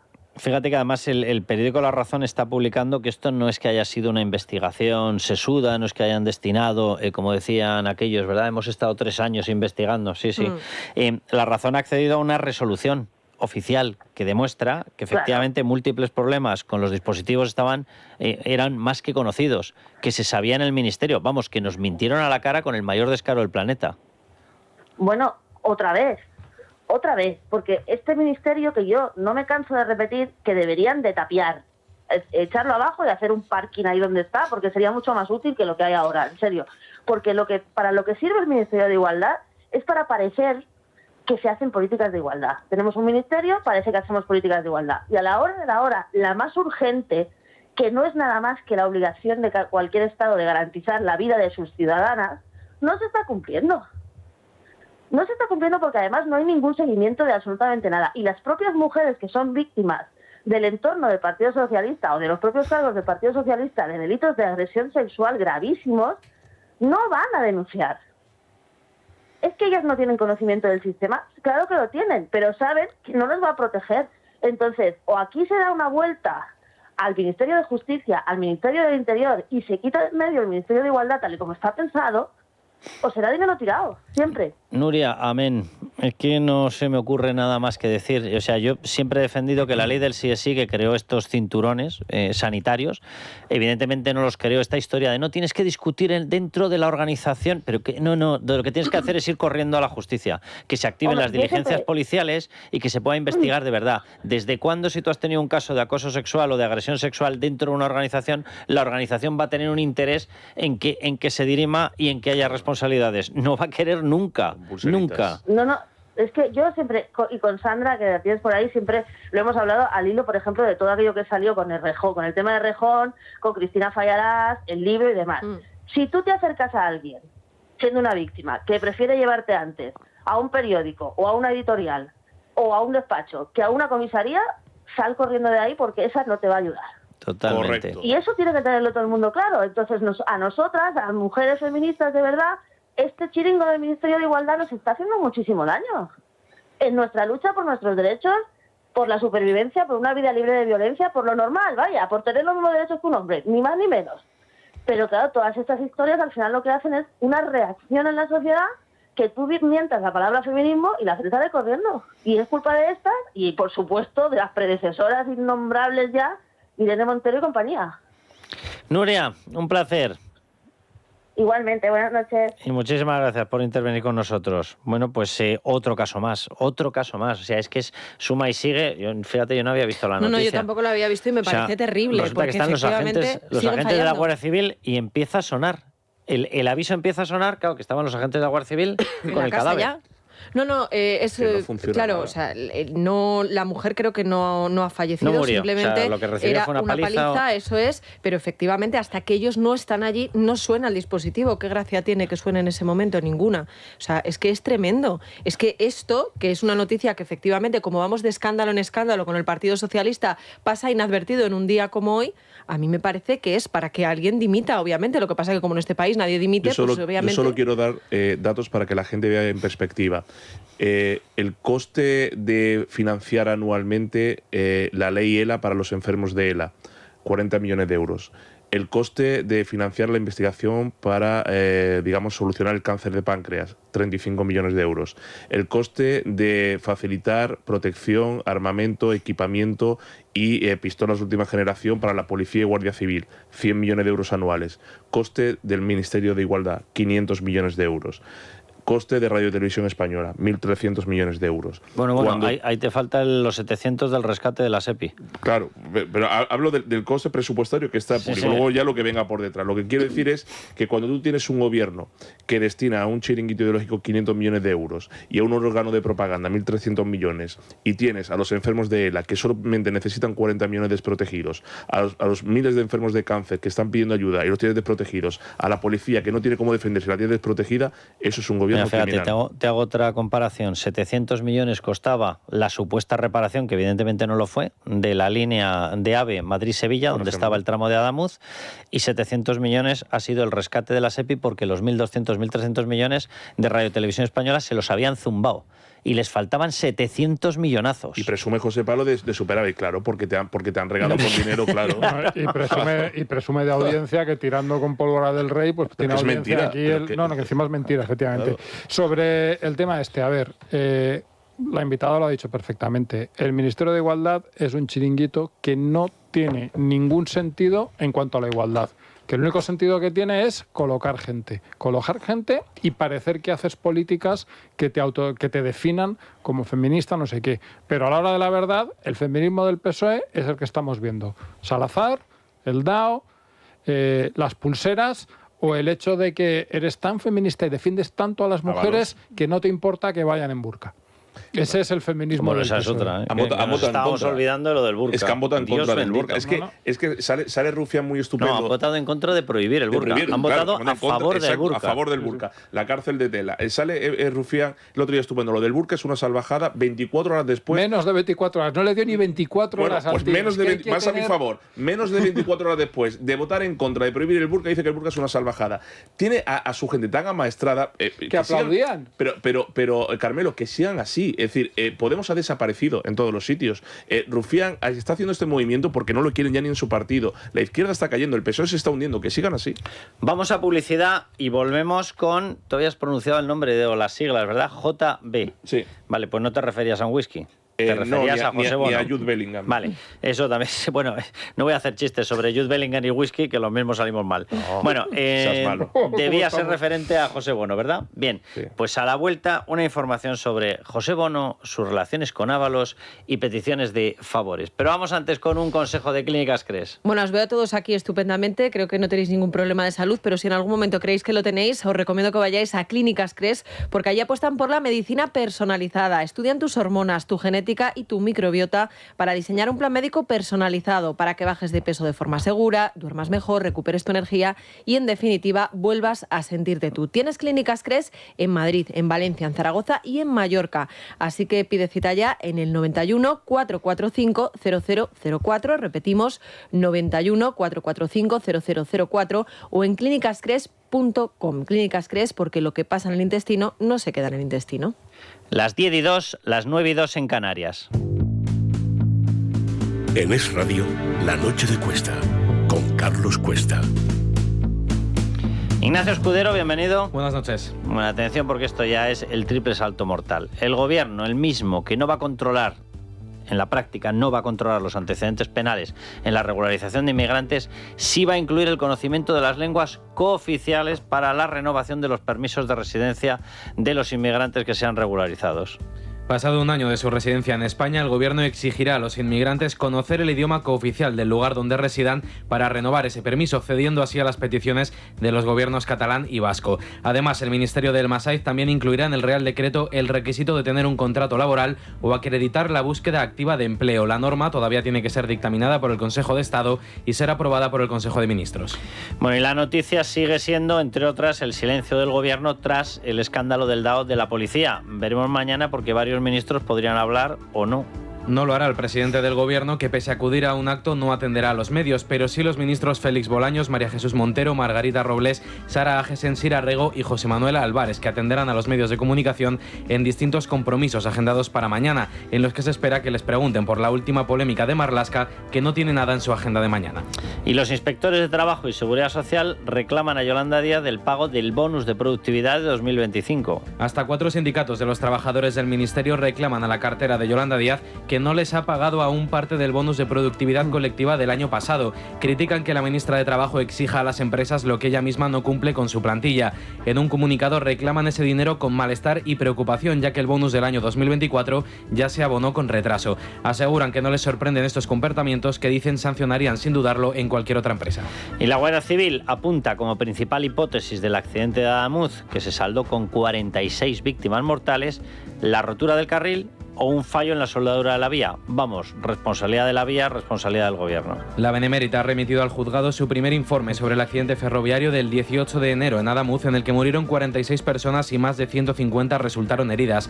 Los agentes estudian la posibilidad de que exista un defecto de fabricación no detectado ni por el proveedor ni por Adif, el gestor de infraestructuras ferroviarias. De hecho, la Guardia Civil ha solicitado información sobre el lote de raíles instalados en el tramo de Adamuz. Además, los investigadores han pedido analizar 4 muestras de soldadura y revisar otros elementos del tramo renovado. Y en unos minutos lo vamos a tratar con nuestra compañera Ana Mateu, pero que sepan que el expríncipe Andrés ha salido de la comisaría en la que ha estado detenido 11 horas dentro de la investigación por el caso Epstein. El hermano del rey Carlos III de Inglaterra ha sido captado saliendo en el interior de un coche y reclinado en el asiento de atrás, aunque se desconoce a dónde se dirige. La policía había arrestado este jueves al expríncipe por mala conducta en un cargo público, al presuntamente compartir información confidencial con Jeffrey Epstein mientras era enviado comercial del Reino Unido. Un hecho por el que la Casa Real británica no ha tardado en reaccionar, ya que Carlos III ha manifestado su preocupación en un comunicado donde ha sostenido que la ley debe seguir su curso.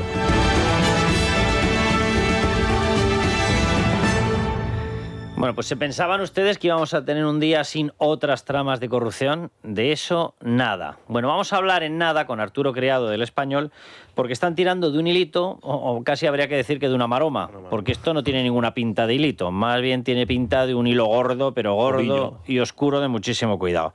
Bueno, José Bono, aparece otra vez en escena. Pidió a José Luis Ábalos, vayan haciéndose idea del binomio, favores urbanísticos para un cliente, así le llamaban, con negocios, cómo no, en República Dominicana. Arturo, Criado, ¿cómo estás? ¿Qué tal? ¿Cómo estás, Cuesta? Muy buenas noches. Oye, José Bono vuelve a entrar en escena, pidiendo favorcillos. Pidiendo algunos favores, unos cuantos, además. Empezamos, si quieres, por este que estabas comentando, ¿no? Esos favores urbanísticos para un cliente, porque ahora debe ser que el exministro, bueno, pues tiene evidentemente que buscarse la vida y parece que tiene algunos clientes a los que, bueno, pues con los que intermedia o intermediaba al menos en la época de Ábalos en el ministerio para intentar conseguirle favores. En concreto se trata de un cliente para el que pidió unos favores urbanísticos en una rotonda de la SEU de Urgell en Lérida. Él allí tenía unos terrenos en los que él quería construir y se necesitaba pues que Transportes firmara una serie de papeles y diera una serie de permisos para unos accesos. Bueno, pues lo que hizo Bono fue pedirle a Ábalos a través de Coldo pues el que le hicieran el favor de intermediar con carreteras, con la Dirección General de Carreteras, para ver si era posible que eso se agilizara. Arturo, y en eso se puso Coldo y en eso se puso el ministro. Eso no es un favorcillo pequeño, ¿eh? Claro, porque eso, o sea, de que tú tengas unos solares, unas zonas para edificar, que los tengas con buenos accesos, a que lo tengas hecho un patatal, por decir una forma que nos entendamos todos, significa que tiene un valor o tiene por 2 o por 3 esos solares. O ninguno, efectivamente, como dice Carmelo. Ninguno.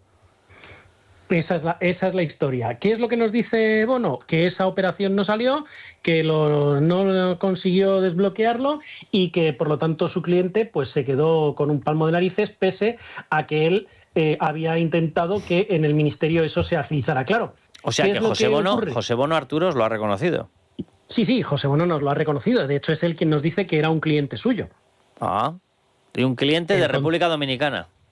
Es un cliente que tiene negocios en República Dominicana.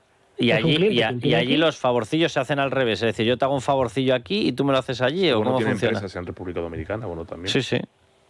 Claro, entonces, ¿qué es lo que ocurre? pues que no solamente eran esos favorcillos, es que también tenemos el que Bono le pasaba notas a través de la exmujer de Koldo al ministro, le iba pasando distintas notas que él dice, bueno, pues que son anotaciones, cosas del Consejo Federal de cuando él estaba, del Comité Federal del PSOE, etcétera, anotaciones, ideas, y sí que reconoce que en algún momento en esas notas que hizo llegar al ministro, pues estaba ahí que por favor acelerase este tema. Y utilizaba para eso a la mujer de Koldo. O sea, el Partido Socialista se ha convertido en una especie de comandita. O sea, Koldo no tenía ningún cargo en el Partido Socialista. Bueno, y regentaba o gestionaba las finanzas del Partido Socialista como si fueran suyas. La banda de Sánchez. Patricia Uriz, su mujer, hacía exactamente lo mismo. De hecho, es la famosa que soltó aquella frase cuando, en las mismas fechas que lo del parador de Teruel, se estaba hablando de que había que coger unos billetes de tren, y fue la mujer de Koldo la que dijo, aquí tienen los billetes para las zorras. Exactamente, la misma que viste y calza. O sea, Koldo era una agencia de favores y una agencia de colocación que al final es en lo que se había convertido el Ministerio de Transportes. Porque tú te acuerdas de una tal Jessica, ¿no? Sí, sí. Alguno tiene más recuerdos que yo de ella, sí. Sí, algunos sí. Tú sabes que estuvo trabajando en INECO. Sí. Bueno, iba. Bueno, no iba. Decía, cobraba. Vamos a dejarlo, cobraba. Cobraba de INECO, en concreto. Sí. Bueno, pues resulta que INECO también sacó algunas plazas para comunicación en el gabinete del Ministerio de Transportes. ¿Y sabes quién se interesó por una de esas plazas? José Bono. José Bono, exactamente. Que es lo que contamos hoy, para colocar exactamente a Álvaro Larios. Sí, la frase, estamos leyéndola y la frase es descriptiva. Ya han llamado al chaval y está encantado. Hombre, claro, no te fastidia. Sobre todo, Arturo, porque además, él le hace la gestión a través de Koldo y Koldo le dice, no te preocupes, que le llaman enseguida y va a cobrar 36.000 euros, ¿no? Oye, pero se va a sentir... Y en tiempo récord, en poco menos de 3 horas, consiguen la colocación. Oye, se va a sentir discriminada Jessica, porque a este cobraba menos, ¿no? Claro, a este le pusieron un sueldo de 36.000 euros. Bueno, es que igual él trabajaba. Exactamente. Oye, a lo mejor trabajó más y es verdad que él iba a trabajar en el gabinete del ministro. Hombre, más seguro, porque menos era imposible. O sea, exactamente. Jessica llegó a coger el ordenador que le habían dado para trabajar, en teoría, teletrabajar, y cogió y se lo empaquetó a una amiga. Dijo, llévatelo si yo no lo uso. Sí, total. Hombre, ella era sincera. Arturo, que un placer. Pues, oye, un placer, Carlos, como siempre. Un abrazo fuerte. Dios bendito. El chiste es fácil, el JB colocando a Larios, ¿no? Es una cosa tremenda. Es tremendo lo de este gobierno, porque llega un momento en el que no es una mafia, ni siquiera es en comandita, es la banda. Es una banda, es la banda de Sánchez. Pero yo tengo una mala noticia para José Bono. El año que viene son municipales y legislativas en República Dominicana y en 2 años presidenciales. Si sigue el actual presidente no va a tener ningún problema porque es asesor de él y de hecho ha colocado en el equipo del presidente de la República Dominicana a un escritor de discursos que es persona de confianza de Bono en su momento del Partido Socialista. Bono tiene muchas empresas en República Dominicana, es decir, que todos estos acuerdos lo hace también a través de intermediación de sus propias empresas. La que más le factura es una empresa de energías renovables, es decir, que todo este tipo de acuerdos es algo habitual. Tiene 5 o 6 empresas registradas allí, pero la que tiene, por cierto, relación y parte de la accionariado Juan Segovia es de energías renovables. Uno de los candidatos que se va a presentar dentro de 2 años a las presidenciales de República Dominicana ya ha comunicado que va a quitar todo tipo de privilegio y prebenda a políticos de otros países que están medrando con el gobierno actual. Lo digo para todo aquel que está en el entorno de José Bono. Pero esta práctica que tienen ciertos políticos a la hora de irse a otros países a asesorar presidencias, lo hacen de una forma muy curiosa. No cobran una minuta, digamos, elevada en cuanto a dinero contante y sonante. Lo que cobran es en parte del patrimonio del país. Por ejemplo, Zapatero con minas de oro, Pablo Iglesias en su momento con algún tipo de concesión televisiva, Antonio Hernando en Panamá pues de aquella manera, concesiones de carretera, empresas en las que le recalifican solares o le recalifican, digamos, terrenos para que puedas construir a coste cero. Es decir, lo que hacen es darle parte del patrimonio de un país para que pueda enriquecerse. Entonces, forma parte, y esto la gente lo debe saber, como un señor que toda la vida ha estado dedicado a la política, como presidente de una comunidad autónoma, puede tener de repente un patrimonio como el que tiene José Bono o como el que tiene Zapatero, en el que se dedican a comprar casas y casas y casas y aumentar su patrimonio de una forma absolutamente ilógica? ¿Quién vigila eso? ¿Quién persigue eso? Esta Hacienda que, digamos, al autónomo, al pequeño y mediano empresario, le tiene con la lupa puesta en el primer ticket de taxi que se quiere desgravar, sin embargo tiene a compañeros que pululan por ahí y no le vigilan nada. Lo que digo es que José Bono es posible que en 2 años es posible, y si las elecciones presidenciales cambian en República Dominicana, puede que se le acabe el chollo. Veremos si no le acaba salpicando otro escándalo de los que está en estos momentos saliendo por todas partes. Tiene nacionalidad allí, quiero decir que... No, lo digo por el escándalo de Borja Cabezón. O sea, Borja Cabezón, por ejemplo, tiene montada una estructura para rebajar el pago de impuestos y para camuflar la actividad que está llevando. Su entramado comenzaba en España, pasa por Reino Unido y acaba en Costa Rica. Dirá la gente, Costa Rica, República Dominicana, no tiene nada que ver, ya. La cuestión es que Borja Cabezón sí tiene mucho que ver con Juan Segovia. Juan Segovia es el hombre de los negocios de José Bono en República Dominicana. Están consiguiendo contratos de energías renovables por todas partes y tienen una relación brutal. O sea, entre Juan Segovia y, que repito, es el hombre de los negocios de José Bono allí, y Borja Cabezón tiene una relación brutal. O sea, que ya veremos si el caso de Borja Cabezón acaba en Costa Rica o de pronto salta. A la organización, es decir, también persona que en su momento era de confianza de Pedro Sánchez, le tenía en buena estima. Es decir, hablamos de alguien que en su momento también tuvo importancia en el partido. Desde luego, lo que está claro es que las cosas le van bien a José Bono. Él sabrá cómo, pero la patrimonial de Bono... Más que a Zapatero, ¿eh? Más que a Zapatero. Todavía mejor que a Zapatero. Ahí sí de patrimonio, sí, me planteas una duda. Ya, porque José Bono yo creo que lleva más tiempo acumulándolo. Claro. Pero bueno, el empujón final de José Luis Rodríguez Zapatero tiene que estar siendo brutal. Pero déjame que de este dato, la patrimonial de Bono ha triplicado el valor de sus inversiones, de sus activos, tras su desembarco empresarial en Dominicana. Joasa, así se llama, Joasa 2012, integra activos por valor de 1,84 millones de euros, entre ellos 5 inmuebles en Tánger, Marruecos. Es decir, que tiene una actividad totalmente internacional. Tremendo. Carmelo, muy rápido, que quiero pasar con Ana Mateu para hablar de lo de Epstein. Que has hablado de los problemas que puede traer la Cabezón. Yo creo que los problemas de Bono también pueden llegar en su día de Venezuela. Y si fuese él, me preocuparía muchísimo la evolución, no solo en República Dominicana, como comentaba Fran, sino la evolución política en Venezuela. Ana Mateu, ¿cómo estás?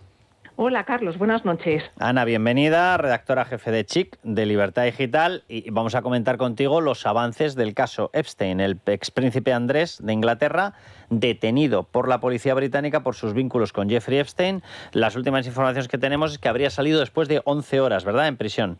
Bueno, correcto, en prisión, en detención. Efectivamente, ha salido después de estar 11 horas ahí retenido. Ha salido en un principio de la comisaría sin cargos. Sin por cargos. Tanto, de momento sin condiciones sujetas a supuesta libertad, como ha dicho la BBC, y sin fianza. De momento la investigación continúa y podría ser llamado a testificar. Pero vamos, es que allí las cosas funcionan muy diferente en España. Aparte de lo del caso Epstein, Andrés está, le han acusado, por el motivo por el que le han detenido ha sido por sospecha de mala conducta en cargo público. Lo que nosotros diríamos aquí, tráfico de influencias. Pero es que claro, como nosotros aquí ya hemos normalizado todo, es que en Inglaterra la mala conducta en un cargo público está clasificada como uno de los delitos más graves en la legislación británica. Está considerado como alta traición y puede llevar una pena máxima de cadena perpetua. Vamos, igualito que aquí. Pero entonces al príncipe Andrés, o al expríncipe Andrés no se le habría detenido, aunque esté dentro de la historia del caso Epstein. Es que de hecho nos estás diciendo que no tiene cargos. O sea, no habría ninguna acusación en estos momentos que le relacionase con el caso Epstein. Bueno, es que ese es otro tema. Es decir, en un principio a él le han detenido por esta mala conducta en un cargo público, por haber filtrado supuestamente, que no tan supuestamente porque los papeles están ahí, se pueden consultar, por haber compartido información confidencial mientras él desempeñaba el cargo de enviado comercial del Reino Unido, sobre todo información relativa a Hong Kong, Vietnam o Singapur durante el año 2010. Claro, el tema es que Andrés ha mentido durante todo este tiempo de su relación con Epstein. Él mismo dijo que había cortado su relación, él mismo salió en una entrevista a la BBC diciendo que ya no tenía nada que ver con él, y se ha demostrado que luego no era verdad. Aparecieron en la portada del New York Post paseado por Central Park y diciéndole que muy pronto volverían a jugar juntos y no precisamente al dominó, ¿no? Y también dijo que no conocía a la joven Virginia Giuffre, y luego, si queréis, los oyentes lo pueden ver en Libertad Digital, está la fotografía en la que aparece Andrés con esta chica que acabó suicidándose y con Ghislaine Maxwell, que era la mano derecha de Epstein. Por tanto, es que ha mentido durante todo este tiempo y la verdad es que lo tiene bastante complicado. O sea, ¿tú crees que la investigación puede acabar, sí, dictaminándole determinados cargos, incluso sí procesándole o qué? Sí, yo estoy convencida de que sí, porque yo creo que todavía hay muchas cosas por salir. Yo creo que queda bastante. Es decir, lo primero que ha hecho el rey Carlos ha sido lanzar el comunicado diciendo que la ley seguía su curso, muy parecido a lo de aquí del discurso ese de 2011, de cuando el rey Juan Carlos salió diciendo que la justicia era igual para todos. Y yo creo que todavía está por salir. Pensemos que solamente se ha filtrado la mitad de los más de 3 millones de documentos que hay sobre este caso. Todavía queda bastante. Y claro, estamos ante un caso que seguramente no, ha hecho tambalear la monarquía británica, que es probablemente una de las más importantes del mundo, y eso sin duda la deja muy tocada. Ana, es más, dime, perdona. Solamente una cosa. Llevo todo el santo día conectada a la BBC y la frase que más están repitiendo es que el país no había vivido nada igual desde que en 1649 decapitaron al rey Carlos I. Por tanto, estamos hablando de un asunto muy grave que tendremos que esperar a ver cómo se va desarrollando, desde luego. Pues lo seguiremos muy atentos, Ana. Muchas gracias. Un abrazo fuerte. ¿Qué os parece esta historia? Aquí hay que decir que en España no es que se haya actuado judicialmente contra una persona de la realeza, no es que directamente se la ha condenado y se la ha llevado a prisión. Exacto, ya ha pasado varios años en la cárcel, aunque era una persona parte de la realeza por matrimonio y no como el caso del expríncipe Andrés. Real, no era casa exacto, real. no era familia real. Hombre, yo creo que las monarquías en el siglo XXI, ya en el XX, pues se tenían que acostumbrar a otra forma de funcionamiento en la que estas cosas van a ocurrir de vez en cuando. Está ocurriendo también en Noruega, si no recuerdo mal, con el hijo de Mette-Marit. Y son cosas normales. Veremos exactamente en qué acaba esto. Yo creo que la BBC exagera también un poquito. Es decir, que un país que ha pasado por la Segunda Guerra Mundial, por otras cosas, incluso casos dentro de la monarquía, bueno, pues todo el escándalo de Lady Di y todo el escándalo del actual rey con su actual pareja y todo lo que se supo en ese momento, yo creo que también fue un momento, sí, no era delictivo, pero en cuanto a imagen pública fue bastante tremendo. Así que, bueno, lo que es bastante seguro, el mensaje del rey Carlos, que es un personaje por el que no le tengo ninguna simpatía, no como su madre, que me caía muy bien, ha estado perfecto. Quiero decir, es exactamente lo que tiene que decir y es lo que va a pasar. Si se le tiene que juzgar, se lo juzgará, y si se le tiene que condenar, se le condenará. Pero fíjate, aquí tenemos en España a un rey exiliado, sin haber sido juzgado, sin haber sido condenado, y parece que no puede entrar en España cuando no tiene ningún cargo, simplemente porque el Tribunal de la Opinión Pública así lo quiso y el gobierno y la Casa Real con el actual rey así lo decidieron, y está exiliado cuando por todo lo que ha hecho por España haya tenido los errores y equivocaciones que ha tenido, que las ha tenido muchas en comportamiento personal. Y muy graves. Sí, pero por todo su servicio debería estar ya de vuelta aquí, sobre todo por la edad que tiene, porque repito, ni está condenado ni está juzgado. Un gobierno que tiene, como he dicho antes, su propio caso Epstein, porque tiene un presidente del gobierno y una consorte que a título lucrativo se beneficiaron de la prostitución de menores por el suero. O sea, el gobierno tiene su propio caso Epstein aquí en España, y eso es muy grave. Y es tan grave que haría caer a cualquier gobierno. Es más, en la torpeza comunicativa del gobierno reciente, cuando en Davos Sánchez puso el foco en Elon Musk se encargó de que todo el mundo supiera quién era Sabiniano. Y se encargó de qué eran las saunas. Y de qué vivió Sánchez. Y ese apodo que le ha puesto de Dirty Sánchez era simplemente, no solamente por su suciedad política, sino por su suciedad moral. Entonces todo el mundo ya sabe que hay un presidente del gobierno en España que ha vivido, se ha lucrado y ha aumentado su patrimonio gracias a prostíbulos, gracias a la prostitución de menores. Y ese caso Epstein, internacionalmente, que en Estados Unidos ha causado tanto revuelo y que la monarquías europeas ha causado mucho revuelo por mucho famoso ahí, y que no sabemos cómo acabará, hay que decir, bueno, pues en España, en petit comité o en una cosa de escala menor, también lo tenemos y hay que denunciarlo igual. Bueno, se siguen destacando informaciones en toda la prensa, obviamente, con el asunto de esa presunta violación del DAO, ya es ex-DAO, pero bueno, el que hasta hace nada era el máximo jefe de la Policía Nacional dentro de los uniformados. Se está destacando que la denunciante de la violación o de la presunta violación del DAO va a tener por fin protección policial, por fin se lo ha ofrecido Interior. Hay que recordar que se lo ofrece hoy y que la presunta violación, el 23 de abril de 2025. Tremendo. Y el conocimiento por parte del director general de la policía fue el 11 de julio de 2025 y la protección se la están ofreciendo por primera vez hoy. Y segunda después información... de haber filtrado su nombre, ¿eh? El nombre es... A ver, yo sé que el nombre... A ver, yo conozco el nombre, pero bueno, pero yo lo sé por fuentes. El gobierno se ha encargado de filtrarlo. Vamos, lo que hoy contaban en el informativo Juan Pablo Polverinos... O sea, a mí me consta que está dando vueltas el nombre... Se ha dado esa información y yo estoy seguro de que... Por filtración directa. Hombre, hay dos formas de que ese nombre haya llegado a pues eso, chats policiales y este tipo de sitios. Una es que lo diga el abogado y otra es que lo diga otra persona. Cerca de Marlaska, claro.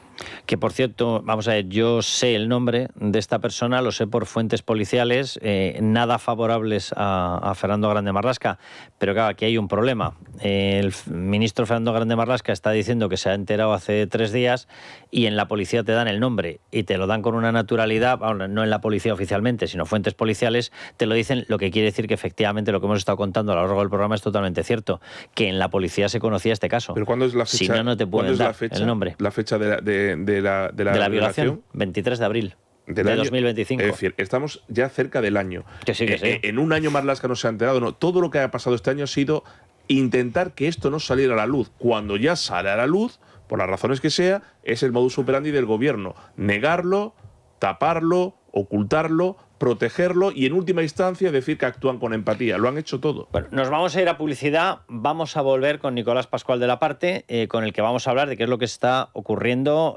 muy cerquita de Irán, porque Estados Unidos parece que ya se le han cansado las narices y ha decidido que se acabó esta historia y tiene desplazados allí 75.000 efectivos militares, 2 portaaviones nucleares y 150 aviones de combate. Leo simplemente una última frase porque en el diario Confidencial han hablado con la víctima y la respuesta ha sido directa hacia Marlaska. La respuesta de la denunciante del DAO al ministro Marlaska: ¿tengo yo que decidir si debe dimitir? O sea, cuidado porque ha recogido el guante. Esto tiene pinta de que acaba muy mal para el gobierno, ¿eh? Pero bueno, nos vamos a publicidad y volvemos con todo el tema de Irán. La noche de Cuesta, con Carlos Cuesta.